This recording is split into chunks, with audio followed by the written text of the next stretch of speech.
Hello दोस्तों, स्वागत है कॉमिक्स टाइम्स में। और आज हम शुरू कर रहे थे कॉमिक्स हत्यारा ब्रीफकेस का दूसरा भाग। पहले भाग में हमने यहाँ तक की कहानी कंप्लीट कर चुके हैं दोस्तों। चलिए शुरू करते हैं दूसरा भाग बिना समय गंवाए।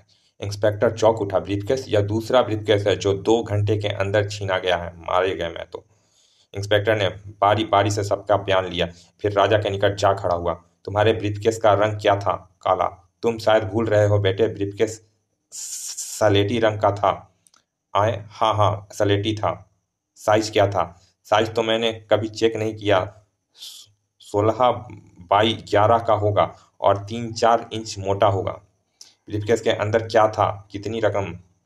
राजा जल्दी से बोल उठा। रकम नहीं थी, केवल मेरे कपड़े थे, 4 पतलून और 4 कमीजें।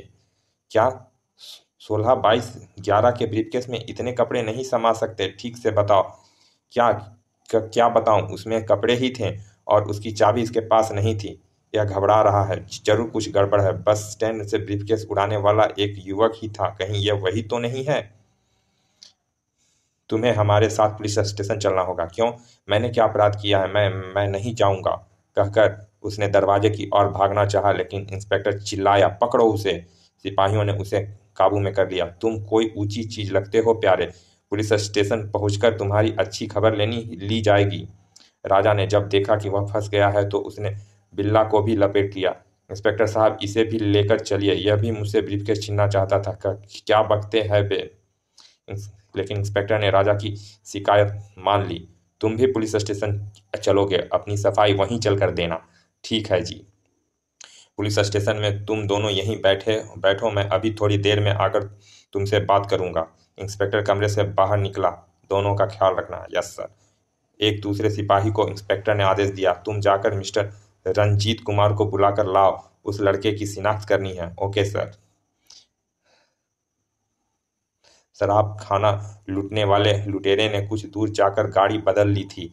जल्दी करो, पुलिस इस नीली वैन की तलाश में होगी, इसीलिए मैं दूसरी गाड़ी यहाँ खड़ी करके गया था। नई गाड़ी में बैठकर वह चल दिए। एक डाकू जिसका नाम हरीश था अपने साथी ओमी से बोला, ओमी उस्ताद, इस ब्रीफकेस में जरूर कोई तगड़ा माल है, लाओ इसका ताला तोड़कर देखते हैं। उनका तीसरा साथी जिसका नाम अशोक था बोल उठा, रास्ते में इसे खोलने की मूर्खता ना करना, अड्डे पर पहुंचकर खोलेंगे। मेरा विचार है वह लड़का भी यह ब्रीफकेस कहीं से चुरा कर लाया था। काफी वजनी है, हो सकता है इसमें करेंसी नोट भरे हों। करेंसी नोट हुए तो मजा आ जाएगा। हाँ, मजा तो आ जाएगा। मैं तो अपना हिस्सा लेकर नेपाल घूमने चला जाऊंगा और वहां के कैसीनो में खूब जुआ खेलूंगा। नेपाल और कैसीनो के सपने में खोकर वह ट्रैफिक के लाल सिग्नल को नहीं देख सका था और गाड़ी सिग्नल तोड़ती हुई गुजर गई थी। अबे, जुआ खेलने के लिए नेपाल जाने की क्या जरूरत है? हमारे साथ ही खेल लियो, ताकि घर का माल घर में ही रहे। नहीं, मैं तो नेपाल ही जाऊंगा। तभी पीछे से पुलिस कार का सायरन सुनाई दिया। मारे गए। ओह, पुलिस की गाड़ी हमारे पीछे आ रही है, तेज चलाओ। अशोक ने गाड़ी की गति तेज कर दी। पुलिस जीप में एक सब इंस्पेक्टर और 4 सिपाही थे। वो भाग रहे हैं, पीछा करो। गाड़ी तेज भगाने के चक्कर में कई दुर्घटना हो गई। अबे ओए, अंधा है क्या? एक ठेले को भी टक्कर लगी। ए रोको! एक मोड़ पर गाड़ी लगभग फुटपाथ पर ही चढ़ गई। खड़क खड़क। पुलिस जीप निरंतर पीछा कर रही थी। उन्हें रोकना ही होगा, और तेज चलाओ। लुटेरों की गाड़ी एक चौराहे से दाईं ओर जाने वाली सड़क पर तेजी से घूम गई। वो हाईवे की ओर जा रहे हैं सर, मैं शॉर्टकट लगाता हूँ। कुछ भी करो, उन्हें रोकना जरूरी है। फिर लुटेरों की गाड़ी जैसे ही एक सीधी सड़क पर पहुंची, चर सब इंस्पेक्टर जीप से कूदकर निकट पहुंचे। क्या तुम्हें ट्रैफिक की लाइट दिखाई नहीं देती? अपना लाइसेंस दिखाओ। लाइट तो ग्रीन थी इंस्पेक्टर साहब। शट अप, अपना लाइसेंस निकालो। मगर क्यों? हमने कोई अपराध नहीं किया है। अपराध क्या? ट्रैफिक का सिग्नल तोड़ना अपराध नहीं होता क्या? किसी को ठेले को टक्कर मार देना अपराध नहीं है? और क्या कानून का उल्लंघन करके भागना अपराध नहीं है? सॉरी इंस्पेक्टर्स, हम जरा जल्दी में थे इसीलिए। तभी इंस्पेक्टर की नज़र हरीश की गोद में रखे ब्रीफकेस पर पड़ी। सलेटी ब्रीफकेस। थोड़ी देर पहले मुझे वायरलेस पर सूचना मिली थी कि एक शराब खाने में डाका पड़ा था जिसमें एक सलेटी ब्रीफकेस भी लूटा गया था। सब इंस्पेक्टर को ब्रीफकेस लूटे जाने की दोनों वारदात की जानकारी थी, इसीलिए उसने पूछा, इस ब्रीफकेस में क्या है? ब्रीफकेस में यह क्या है? मेरा ब्रीफकेस है, इसमें कुछ किताबें हैं। किताबें? अच्छा ठीक है, ब्रीफकेस खोल कर दिखाओ। और तुमने अभी तक लाइसेंस नहीं निकाला? सॉरी ऑफिसर, मैं लाइसेंस घर भूल गया हूँ। वेरी गुड, और तुम्हारा साथी ब्रीफकेस की चाबी घर भूल आया होगा, क्यों? आप ठीक कहते हैं इंस्पेक्टर साहब, मैं सचमुच चाबी भूल गया हूँ। Shut up! तुम तीनों तुरंत गाड़ी से नीचे उतर जाओ। लगता है मारे गए हम तो। तीनों की तलाशी ली गई। अच्छी तरह चेक करना, रिवॉल्वर इसके पास भी है। तो यह बात है, तुम तीनों ने सवै को हिरासत में समझो। हथकड़ी लगा दो इनको।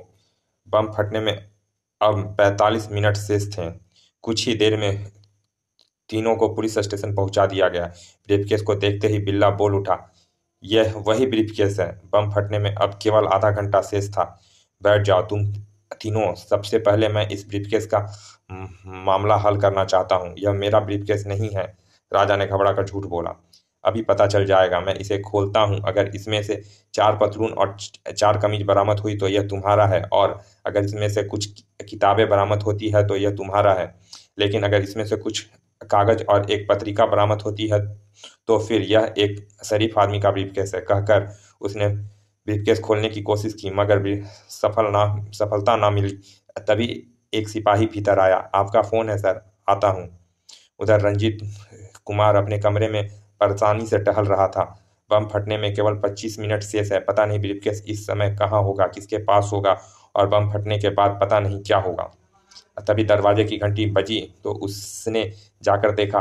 फिर सिपाही, मिस्टर रंजीत। रंजीत के मुख से बुझा हुआ स्वर निकला। क्या क्या वो ब्रीफकेस मिल गया? ब्रीफकेस तो नहीं मिला, लेकिन हमने एक लड़के को पकड़ा है जिस पर कातिल और लुटेरे होने का संदेह है। उसकी शिनाख्त के लिए इंस्पेक्टर साहब ने आपको बुलाया है। ब्रीफकेस नहीं मिला, यह तो अच्छा है। मुझे इस वक्त एक जरूरी काम से कहीं जाना है कांस्टेबल, मैं शाम को आ जाऊंगा। नहीं साहब, आपको अभी चलना होगा। इंस्पेक्टर साहब ने आपके लिए जीप भेजी है।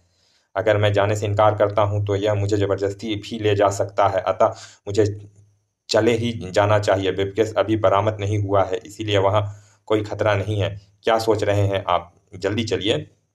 रंजीत को सिपाही के साथ जाना ही पड़ा। बम फटने में अब केवल 20 मिनट शेष हैं। उधर ब्रीफकेस टेबल पर रखा था। तुम तीनों वही हो? बड़ी जल्दी पुलिस की पकड़ में आ गए।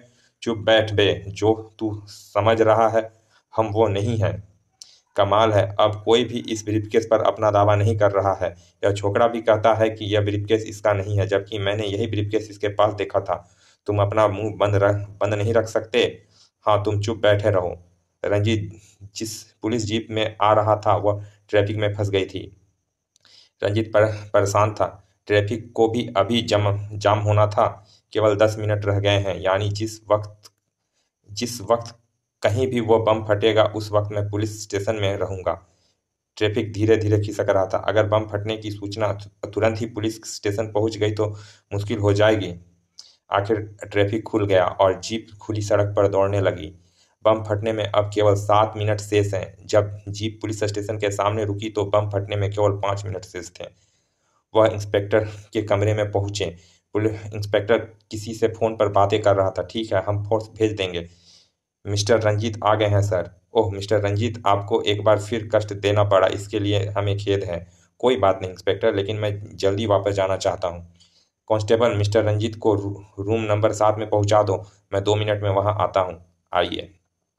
रूम नंबर 7 कॉरिडोर के अंत में था। अब 1 मिनट बाद कहीं बम फट जाएगा। रूम नंबर 7 के दरवाजे पर, इन्हें अंदर आने दो, इन्हें अंदर जाने दो। आइए। रंजीत दरवाजा खोलकर भीतर प्रविष्ट हुआ और पहरेदार ने बाहर से दरवाजा बंद कर दिया। रंजीत की नज़र सबसे पहले राजा के चेहरे पर पड़ी थी। इसी ने ब्रीफकेस छीना था। अगले ही क्षण उसकी नज़र मेज पर रखे ब्रीफकेस पर पड़ी। ब्रीफकेस, ओ गॉड, यह यहाँ कहाँ से आ गया? उसने घबराकर घड़ी देखा। केवल 10 सेकेंड और वह पलटकर दरवाजे की ओर भागा। नहीं, लेकिन दरवाजे तक पहुंच नहीं सका। बम ठीक 1 बजे फटा था। कमरे का दरवाजा टूटकर खड़े पहरेदार पर गिरा था। उसी शाम इंस्पेक्टर प्रेस कॉन्फ्रेंस में बयान दे रहा था। यह बड़ा अजीब मामला था। रंजीत के घर की तलाशी लेने पर वहां से बम बनाने के सामान बरामद हुए हैं। इससे साफ हो जाता है कि रंजीत ही ब्रीफकेस में बम लेकर कहीं जा रहा था, लेकिन लुटेरों ने उसे ब्रीफकेस छीन लिया और उसके बाद वो ब्रीफकेस कई हत्या क- क- कई हत्या कराता हुआ विभिन्न हाथों से गुजरता हुआ पुलिस स्टेशन तक आ पहुंचा। और भाग्य का कमाल देखिए कि खुद रंजीत भी उसी वक्त पुलिस स्टेशन आ पहुंचा। बम ठीक समय पर फट गया और उन सभी अपराधियों को उनके किए की सजा मिल गई। हमारा एक कांस्टेबल भी घायल हुआ है, लेकिन बहुत मामूली। इंस्पेक्टर साहब, इस मामले में तो अब यही कहा जा सकता है कि बुरे काम का बुरा अंत, भगवान ने खुद अपराधियों को सजा दे डाली। जी हाँ, इस घटना से तो यही साबित होता है कि भगवान पापियों को कभी माफ नहीं करता। समाप्त। चलिए दोस्तों, ये कॉमिक्स यहाँ समाप्त होती है। मिलते हैं फिर ऐसे ही किसी अच्छे से कॉमिक्स के अच्छे से भाग में। और अभी तक आपने हमारे चैनल को सब्सक्राइब नहीं किया दोस्तों, तो प्लीज़ सब्सक्राइब कर दें और लाइक भी कर दें, ताकि हम आपके लिए ऐसे ही अच्छी अच्छी कॉमिक्स लाते रहें। चलिए मिलते हैं फिर किसी अच्छे से कॉमिक्स के अच्छे से भाग में। तब तक के लिए धन्यवाद। पिता।